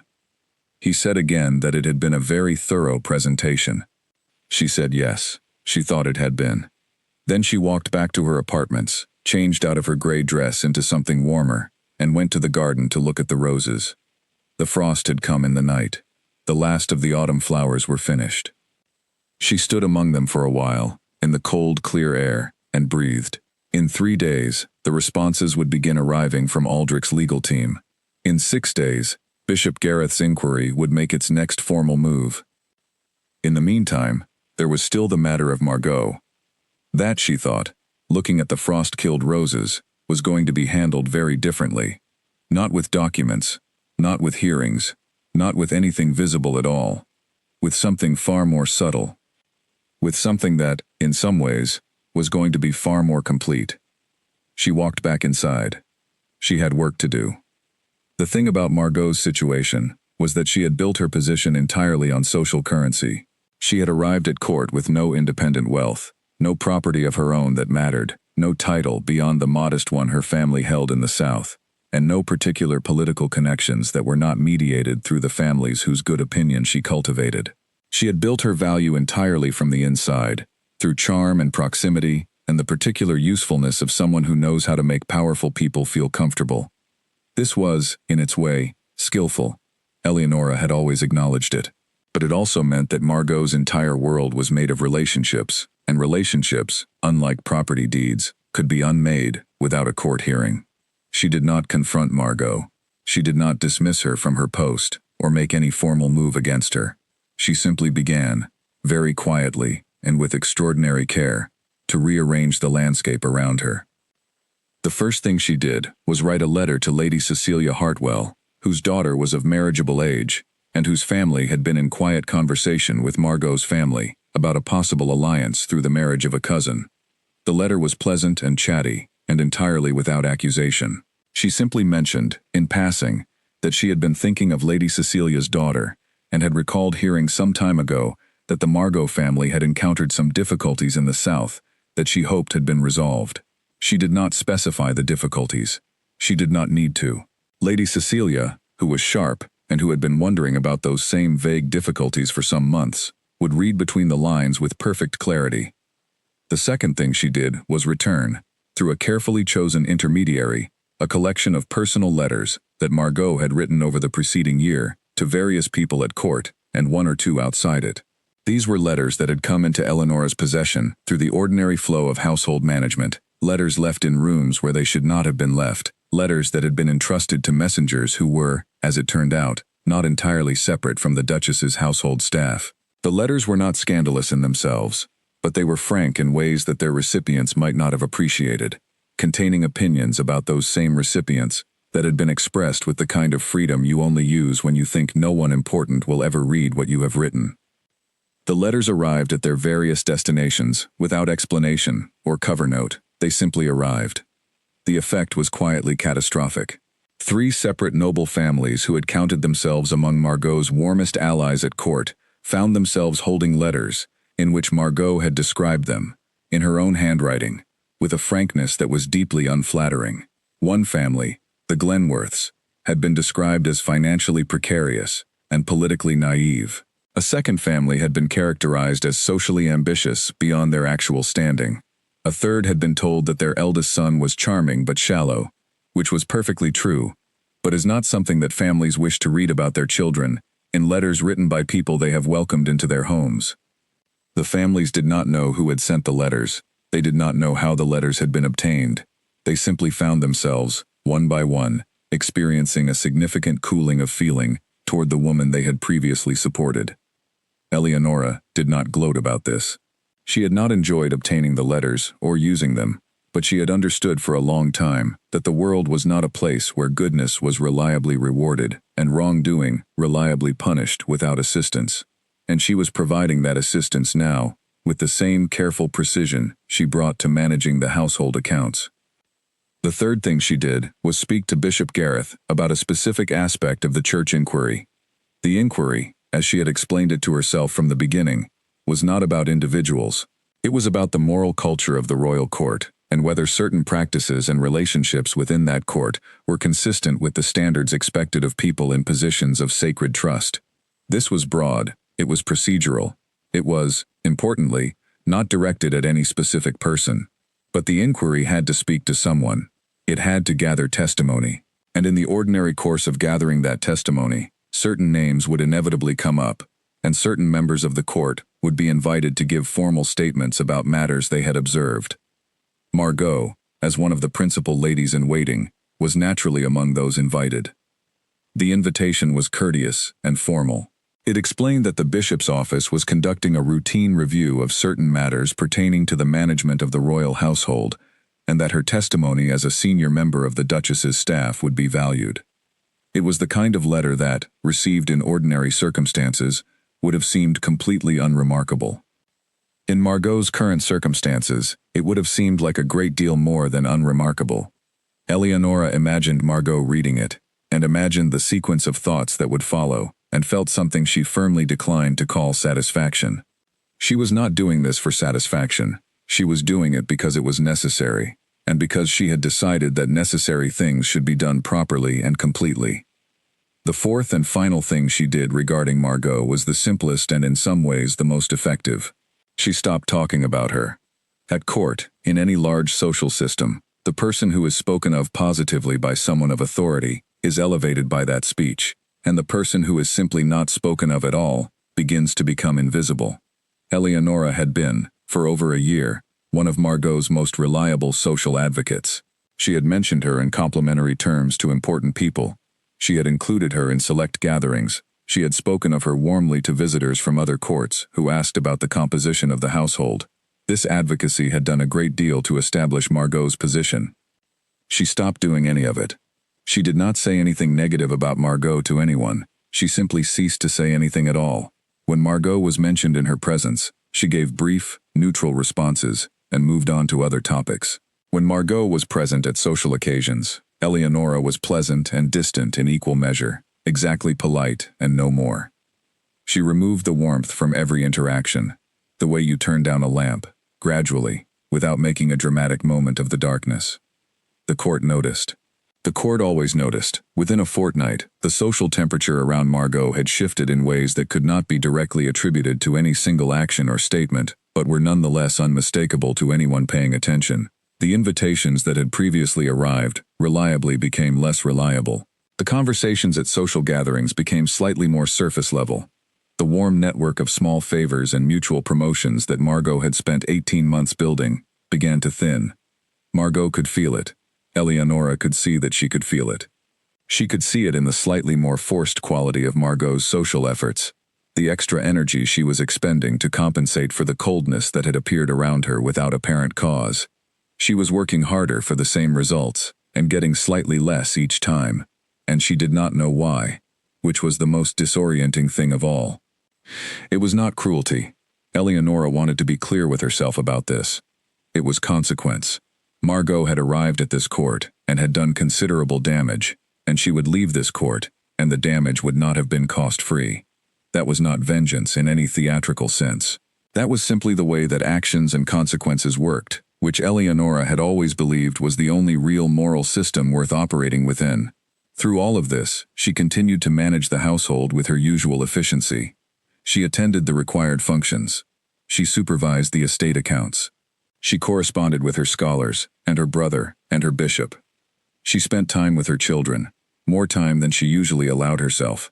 taking walks with Catherine in the afternoons, and sitting with Edward in the evenings while he practiced his Latin. She read books she had been meaning to read for years. She slept better than she had since before Margot had arrived. She was, she realized, almost peaceful. Not happy, exactly. Not yet. Happiness was something that existed on the other side of the process she was currently in the middle of, when all of this had been completed, and she had arrived at wherever she was going. But there was something that sat alongside the hard work of what she was doing, that was not unhappiness, that was closer to the feeling of being exactly where she was supposed to be, doing exactly what she was supposed to be doing.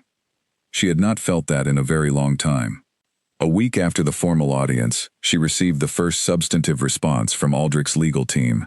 It was, as she had expected, an attempt to introduce delays into the process. They cited a need for further documentation review. They raised a procedural question about the timing of the original clause filing. They suggested that a preliminary mediation session might be appropriate before formal proceedings continued. She and Henry reviewed the response together. Henry said that all three of the delay tactics were legally valid, that none of them would stop the process, and that the timeline would extend somewhat as a result. She said that a somewhat extended timeline was not a problem. Henry asked if she was certain. She said yes. She was very certain. The extension, in fact, suited her. More time meant more time for the inquiry to develop. More time meant more time for the social landscape around Margot to continue its quiet shift.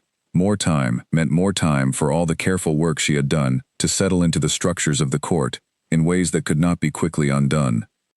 She wrote a formal response to the delay requests, accepting 2 of the 3 on procedural grounds and politely refusing the third with legal reasoning that Henry had drafted, and that was, he said with quiet professional pride, rather elegant. She signed the response. It went out. The process continued. 2 weeks later, she received a private letter from Lady Cecilia Hartwell, ostensibly about entirely unrelated matters, but containing a paragraph near the end that mentioned, with studied casualness, that the conversation about the marriage alliance with the Margot family had been put on hold. She gave no specific reason. She did not need to. 2 days after that, she learned from Martha, in the kitchen, that a gathering had been organized among several of the younger ladies of the court, and that Margot had not been among those invited. This had never happened before in Margot's entire time at the palace. And 3 days after that, Margot requested a formal meeting with Eleonora. Eleonora agreed to the meeting. She set it for 4 days hence, not because she needed the 4 days for preparation, but because making Margot wait 4 days was itself meaningful. She spent those 4 days continuing to do exactly what she had been doing. She managed the estates. She visited her children. She walked in the garden. She thought about what she was going to say and what she was not going to say, and she made peace with the fact that what she was not going to say was considerably more important. She was not going to explain herself. She was not going to enumerate Margot's wrongdoings. She was not going to give Margot the satisfaction of a confrontation, of knowing exactly what she knew and exactly what she had done about it. She was not going to raise her voice or express pain or show any of the human vulnerability that Margot had exploited once and would try to exploit again if given the opportunity. She was simply going to be herself, and herself, in this particular moment, was more than enough. The meeting day arrived. She dressed simply. She was composed. She sat down in her private sitting room and waited, and Margot was shown in by Ruth, who withdrew and closed the door without being asked. Margot sat across from her. She looked, in this moment, not like the confident and charming woman who had arrived at court 18 months ago, not like the woman who had smiled so freely and asked such thoughtful questions and made herself so apparently essential. She looked tired. She looked uncertain. She looked, for the first time in Eleonora's experience of her, entirely without a clear plan. Eleonora looked at her calmly and asked if she could help her with something. Margot said, after a moment, that she had been feeling that things had changed between them, that there had been some distance, and that she was not sure she understood why, and that she hoped, if she had done something to cause offense, that she might be given the chance to understand what it was. Eleonora was quiet for a moment. Then she said, with complete pleasantness, that she was not sure she knew what Margot meant, that she had been very busy of late with various administrative matters, and that if she had seemed distracted, She hoped Margot would not take it personally. Margot stared at her. Eleonora looked back at her with the same pleasant attention she gave to everyone. The silence went on for a while. Then Margot said, carefully, that she simply wanted to make sure everything was all right. Eleonora said that everything was quite all right and thanked her for asking, and asked whether Margot had heard that the new fabric shipment from the Eastern merchants had arrived, and whether she had had a chance to look at the wool, because she thought it might make very nice winter curtains for the secondary drawing room. Margot looked at her for a moment longer. Then she said yes, she had heard about the fabric, and she would make sure to take a look. And that was the meeting. Margot rose and went to the door. At the door she paused, and Eleonora thought she might say something more, something real and direct. There was a moment when it seemed possible. But she did not. She left. Eleonora sat in her sitting room alone for a while, looking at the fire. Then she went back to work. The mornings had grown colder, and the palace had settled into the particular rhythm of early winter. The fires lit earlier in the day. The outside world contracted and muffled, everyone drawn a little further inward. The change of season brought its own kind of cover.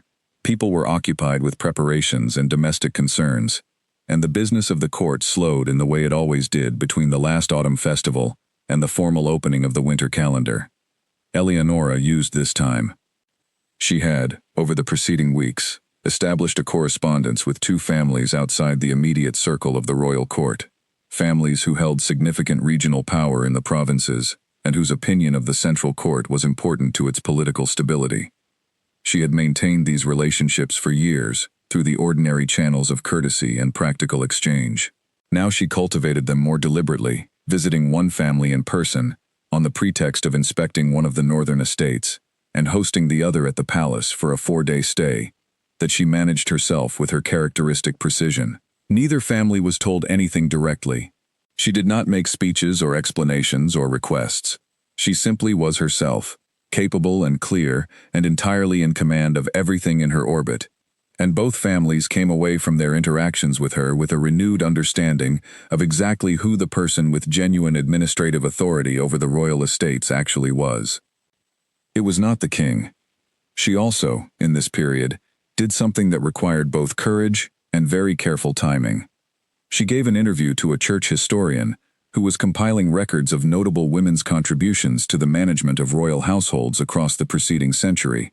The interview had been arranged 3 months prior, before any of this had begun, and she had considered canceling it, but then decided against it. To cancel would have been to suggest that something was disrupting her routine. She did not allow her routine to be disrupted.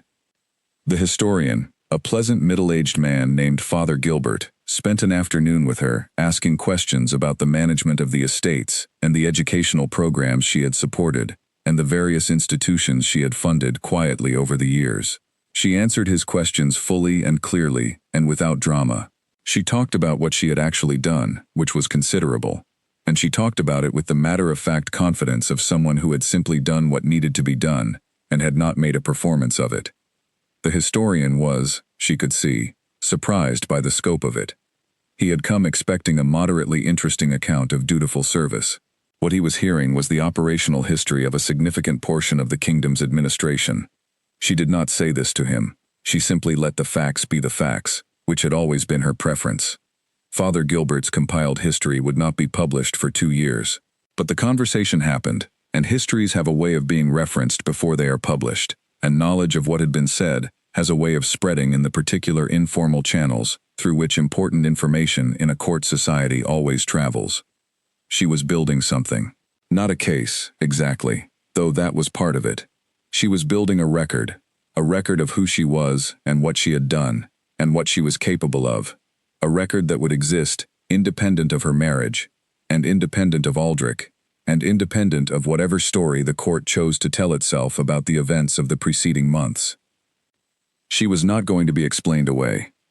Aldrich's legal team had requested 2 further delays, both of which had been granted. This was fine. The property clause proceedings were not going anywhere.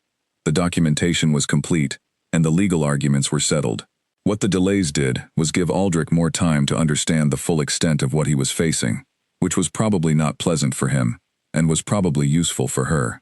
She had also, in this period, made 2 decisions about herself that had nothing to do with Aldrich or Margot or the legal proceedings or the church inquiry. She had decided to resume a regular schedule of writing, which she had abandoned years ago, for reasons she now found entirely unconvincing, and she had decided to take on a new scholarly project, corresponding with a historian at a university in the East, whose work on administrative history she had been admiring for a long time without ever reaching out.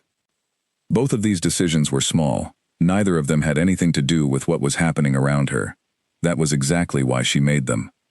She was not only a woman in a difficult situation, she was a person, and a person's life was not defined by their difficult situation, and she was not going to allow hers to be. Margot, meanwhile, had made her own decision. She had applied for a position at a different royal household in the neighboring territory, a position as a companion to the wife of a regional duke. The application was discreet, sent through a private intermediary, but Eleonora knew about it the same morning that Margot sent it, because Martha knew the kitchen staff in 3 neighboring households, and information traveled between kitchen staffs with a speed that diplomatic channels never quite matched. She did nothing about the application. She neither supported it nor blocked it. She simply noted it. The application was not successful. The neighboring household steward, who was thorough and who checked references as a matter of policy, received no particularly warm references from the palace, because the people who would previously have provided those references had become, over the preceding weeks, somewhat less enthusiastic. A second application went out a few weeks later, to a household further afield. It also did not succeed, for similar reasons. Eleonora noted this as well. She was not managing these outcomes directly. She was not writing letters to block Margot's applications, or making specific requests that people declined to support her. She had simply rearranged the underlying conditions in a way that produced these outcomes naturally.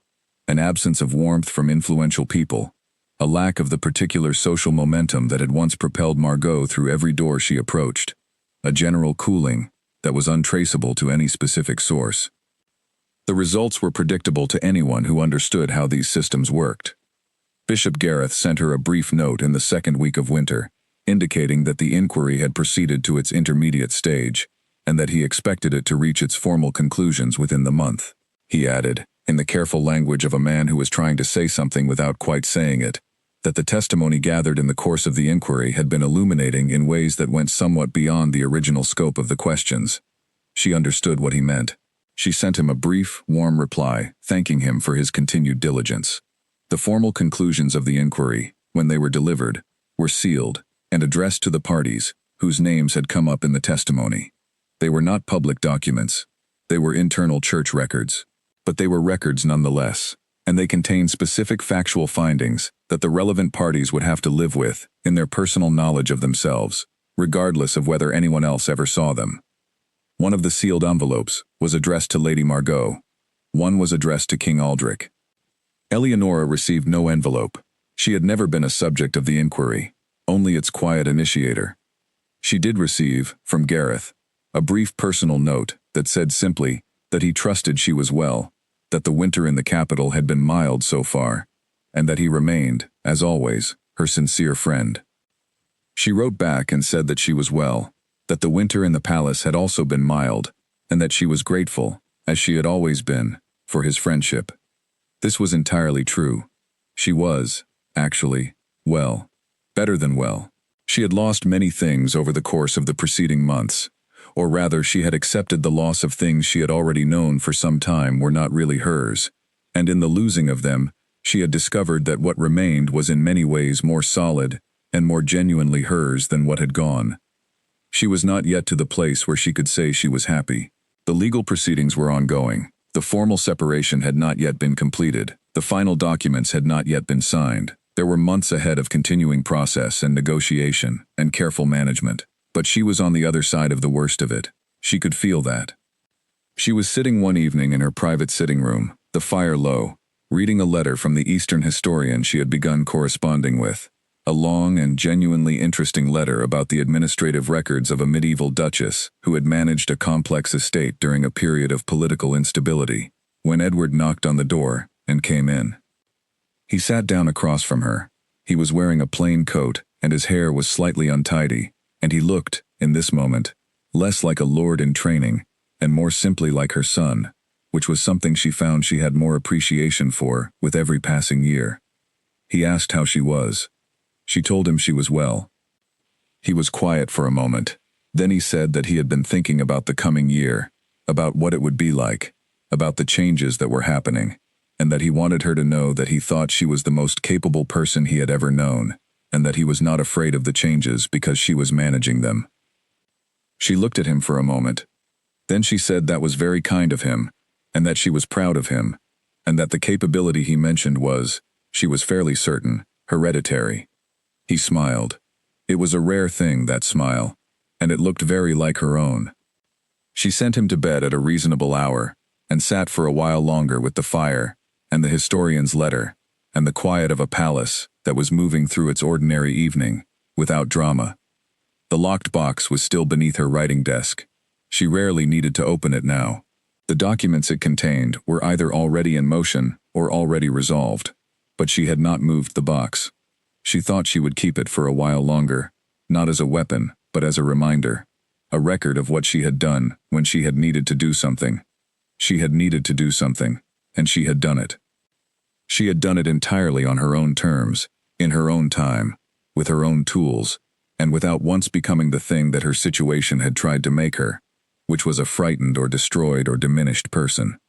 She was none of those things. She turned another page of the historian's letter. She was Eleonora, and she was still here. By the time the formal documents for the legal separation were ready to be signed, 5 months had passed since the festival night. 5 months was not a long time in the context of legal proceedings of this nature, which could ordinarily take years. The speed was a function of several things working together: the thoroughness of Eleonora's documentation, the clarity of the marriage contract's clause, the fact that Aldrich's legal team had run out of procedural delays that could be pursued without actively making his position worse, and the quiet presence of Bishop Gareth's sealed inquiry in the background, which no one had made public, but which several important people knew existed, and which cast a particular kind of shadow over the proceedings. Aldrich had never officially acknowledged any of it. He had not confessed to anything, or explained himself, or made any of the dramatic gestures that people in his position sometimes made when they understood that their choices had produced serious consequences. He had simply, over the course of 5 months, gradually, and then completely, run out of options that were better than acceptance. The morning the documents were to be signed was a cold one, clear and bright with winter light, that made everything look sharp and precise. Eleonora dressed with care. She wore dark blue again, not the same gown as the first formal hearing, a different one, simpler and more severe, with the pearl necklace her father had given her and no other jewelry. She had slept well. She ate a proper breakfast, which she had made a point of doing throughout these months, because she had learned as a young woman that the body has its own requirements, and that ignoring them while managing a crisis was a way of making the crisis harder on yourself than it needed to be. Ruth helped her with the final adjustments to her hair and said nothing, as was her habit. Walter was waiting at the door of her apartments when she came out, as he had been every important morning for the last 5 months. Henry was at the document signing room when she arrived, already reviewing the final versions of the papers with the thoroughness she had come to rely on completely.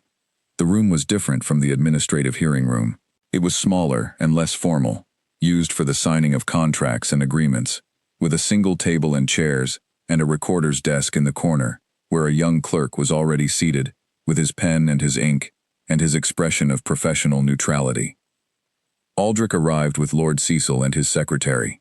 He looked, Eleonora thought, older than he had 5 months ago. Not dramatically older, not devastated in any visible way, simply slightly more tired around the eyes, and slightly less certain in his bearing. The ease was gone, that particular ease of a man who has always found the world willing to accommodate him. He met her eyes when he came in, and then looked away, which was something he had not done 5 months ago. 5 months ago he had looked at her with something that was almost curiosity, trying to understand what had changed. Now there was nothing left to understand. He understood, he simply had to live with it. They sat down. Henry placed the documents in order before them. The signing took approximately 30 minutes, because there were many documents, and each required multiple signatures, and the recorder needed time to log each one properly. There was no conversation. There was the scratch of pens, and the sound of the recorder's quill, and the occasional quiet consultation between Henry and Aldrich's secretary about a specific page number or clause reference. When the last document was signed and dated and sealed by the recorder, there was a moment of stillness in the room. Not comfortable, not uncomfortable, simply still. Aldrich stood. He picked up his copies of the documents. He did not look at her. Then he looked at her. He said, very quietly, that he was sorry. She looked at him for a moment. Then she said that she appreciated him saying so. He nodded. He left. Lord Cecil offered her a brief, careful bow as he followed. She sat for a moment longer with Henry, going through the final confirmation that all the documents were in order, which they were. Henry filed his copies. The recorder made his entries. The clerk blotted and gathered and organized with the focused efficiency of a very young man who had probably not been told quite what he was recording, and was determined to do it perfectly regardless. Henry walked her out of the room. In the corridor, he stopped and looked at her and said, finishing at last the sentence he had started and stopped on 2 previous occasions, that in 30 years of practice, he had worked with many remarkable clients, and that she was the finest of them. She thanked him, genuinely. He bowed and went to gather his papers. She walked back through the palace, toward her apartments. She walked through the corridor where, 5 months ago, she had first smelled Margot's perfume outside Aldrich's study. She walked through the entrance hall, where she had smiled through 1,000 functions over 22 years. She walked through the gallery where her portrait hung with those 2 young eyes watching. She did not stop at the portrait. She walked past it. She went back to her apartments and changed into riding clothes and sent word to the stables to have her horse saddled. She rode for 2 hours in the cold winter morning, through the estate grounds she knew as well as the rooms of the palace, past the stone walls and the bare winter fields and the distant wood where the deer moved in the early light. She rode hard for a while and then more quietly, and she let herself simply be outside, in the cold, moving through the world. She thought about everything, and she thought about nothing, which is the particular gift of movement. When she came back to the stables and dismounted and walked back into the palace, she felt, for the first time in a long time, something uncomplicated. Not happiness exactly, though she was closer to it than she had been in years. Something that preceded happiness. A kind of rightness. The feeling of being in the right place in your own life. She had a great deal still to do. The estates to manage, the children to raise, the correspondence to maintain, the scholar in the East to write to. She had her health, and her intelligence, and her brother, and her bishop, and her lawyer, and her messenger, and her maid, and her kitchen informant, and her long list of relationships, carefully tended over 22 years.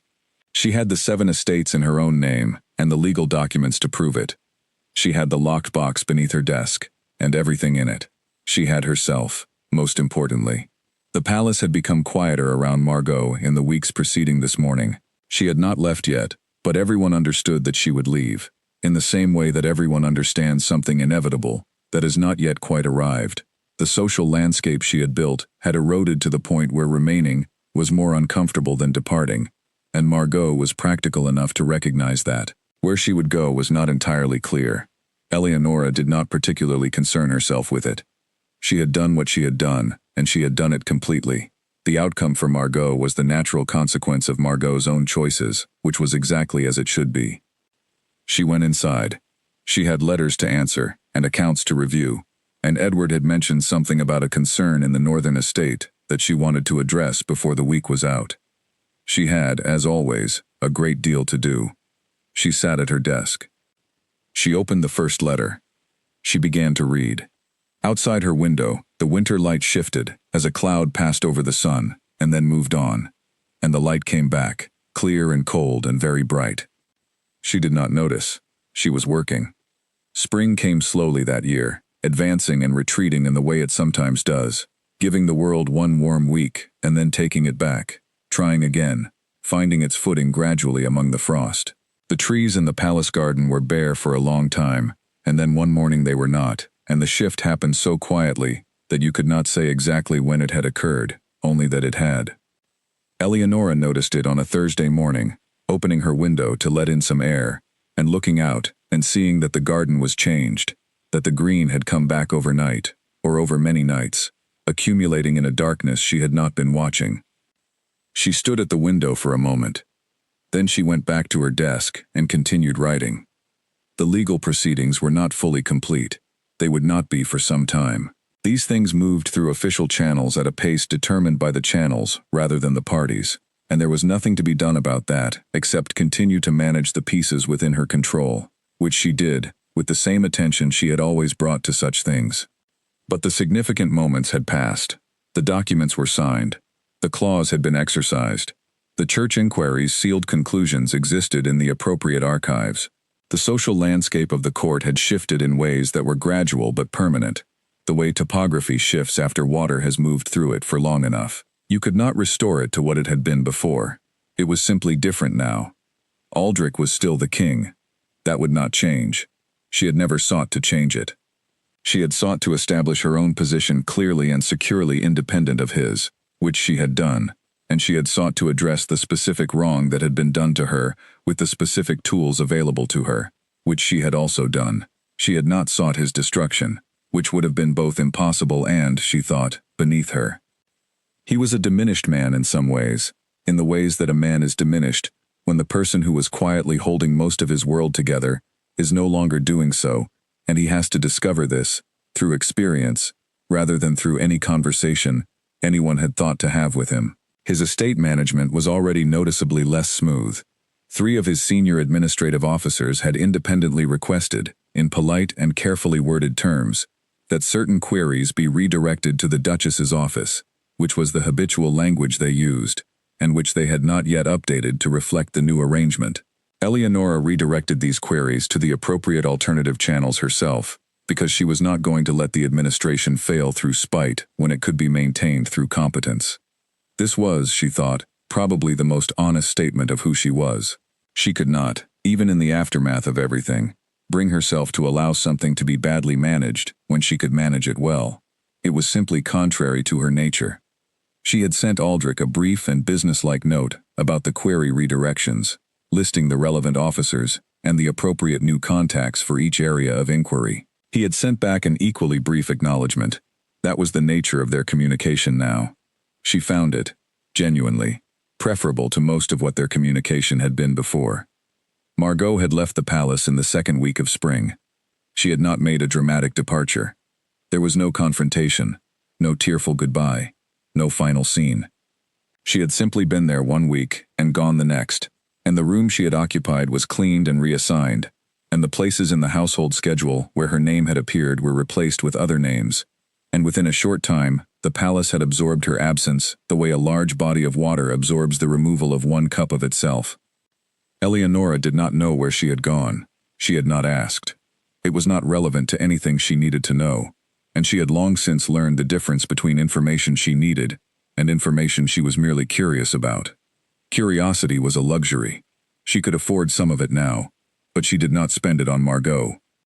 She spent it on the Eastern scholar, whose correspondence had become one of the genuine pleasures of her winter and spring. His name was Professor Francis Weil, and he was, in person through his letters, one of the most interesting people she had encountered in years. He wrote about history with the passion of someone for whom the past was not a collection of completed events, but an ongoing conversation, and he was genuinely curious about her perspective, which he found, he said in one letter, startlingly practical. She had laughed at that, alone in her sitting room.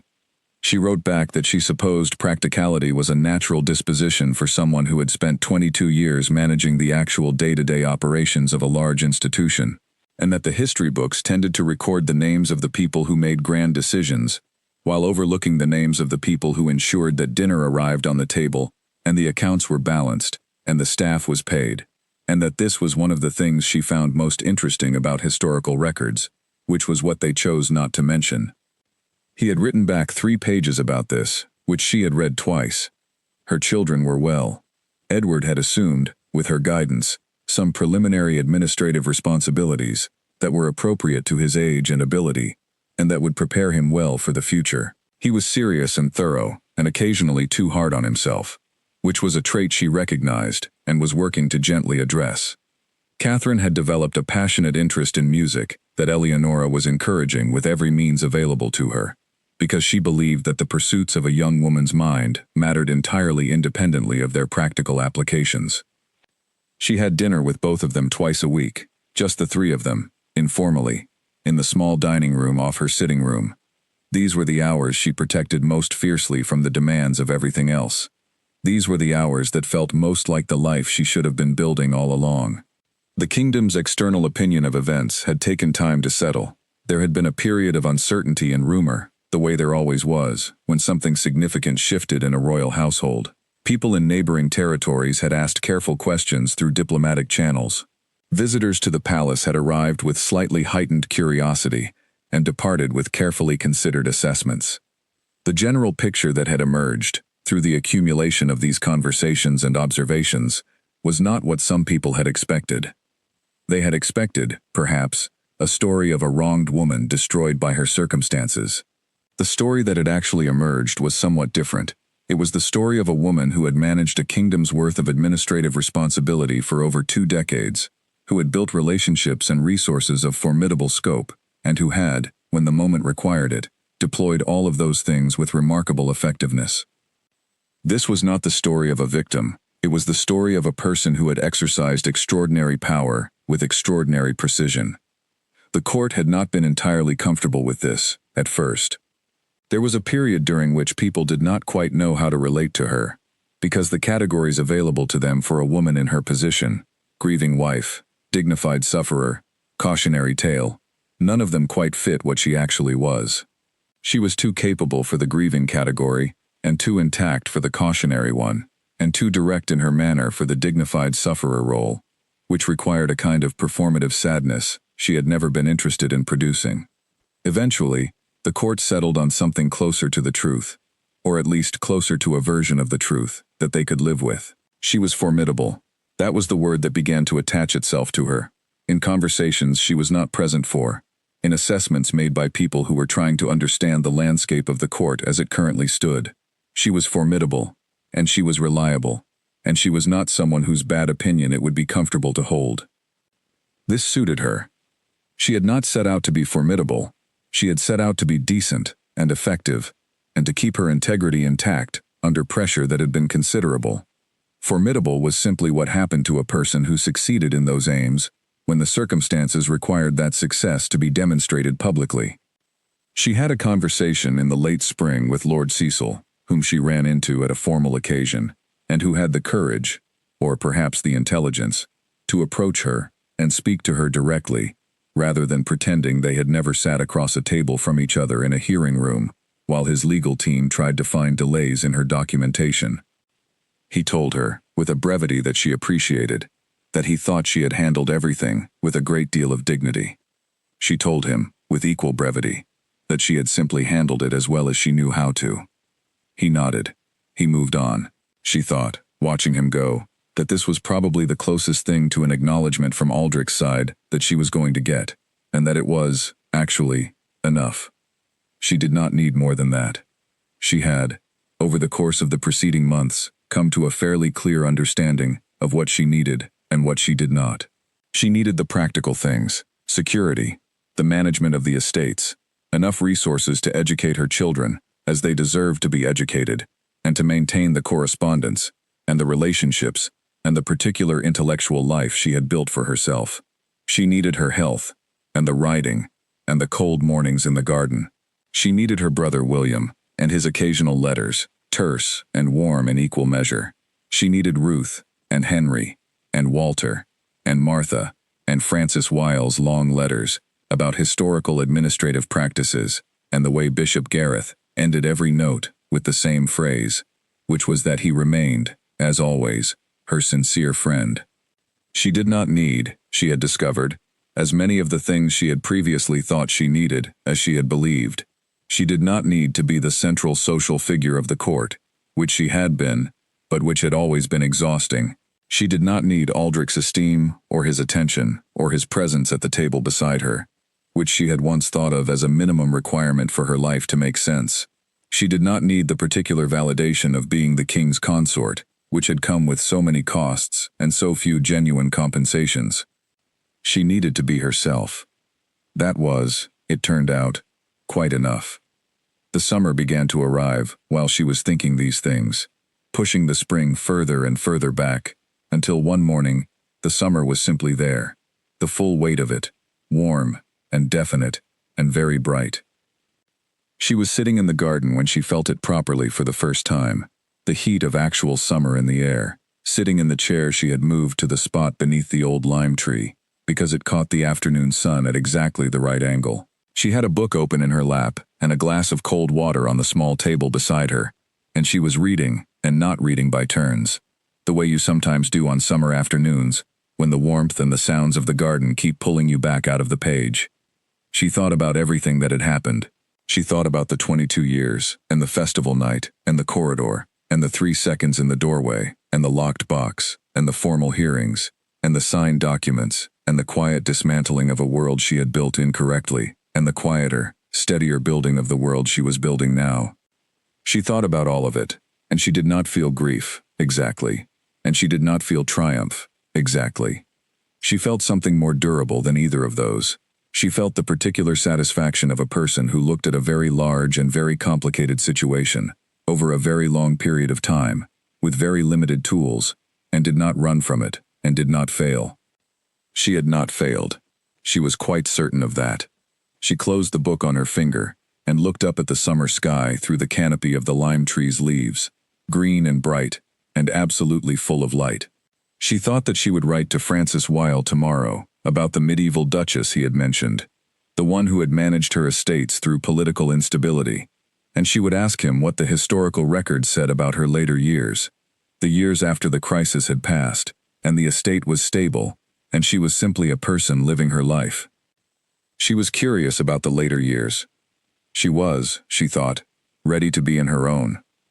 She picked up her book again, and found her place, and the afternoon moved on around her, unhurried, bright and warm, and she read, and thought, and was quiet. And overhead the leaves of the lime tree moved in a small wind that smelled of green things growing, and the kingdom turned slowly around her, full of its own concerns, and she was part of it, and separate from it both, which had always been her condition, and which she had at last, fully and without grief, accepted. She was Duchess Eleonora, and she was going to be quite all right. She was more than quite all right. She had been, all along, exactly enough. She simply had not known, until now, how completely she was allowed to let that be true.